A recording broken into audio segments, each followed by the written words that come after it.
তাইলে আমার বলার উদ্দেশ্য হলো ভাই, অলসতা না কর।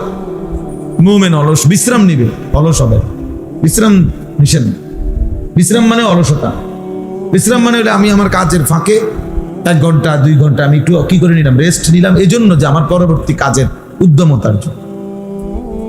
কিন্তু কিরে নামাজ না ভাল লাগে না, যাইতাম না, যাইতি না, কেরম জানি লাগে, ভাল লাগে, কেরম লাগে না কইতারি না, অপদার্থ তুই কইতারো না।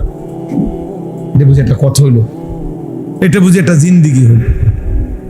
এই জন্য কিছু ছেলে পেলে দেখবেন এমন অপদার্থ যে কোনো জীবনের আগা নাই মাথা নাই, কি করে, খায় কি, ঘুমায় কি, কোনানে ফেসাব করে, কোনানে হাঁটে, চুলের দশা কি, জামার দশা কি, করে ডাকি।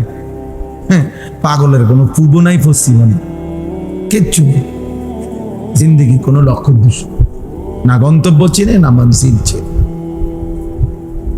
না, জীবনের কোনো টার্গেট আছে, কোথায় গিয়ে থামবে, কোথায় গিয়ে থামবে জানেও না।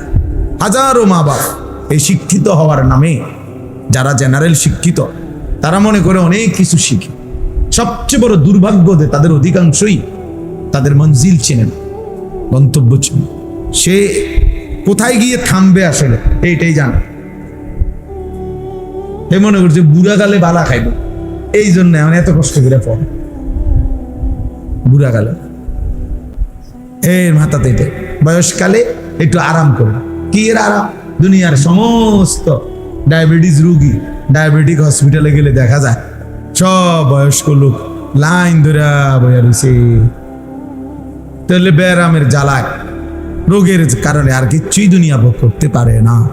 সব গুছাইছে, টাকা পয়সা সবই আছে, কিন্তু রোগ, অসুস্থতা, দুর্বলতা আর তাকে দুনিয়া ভোগ করতে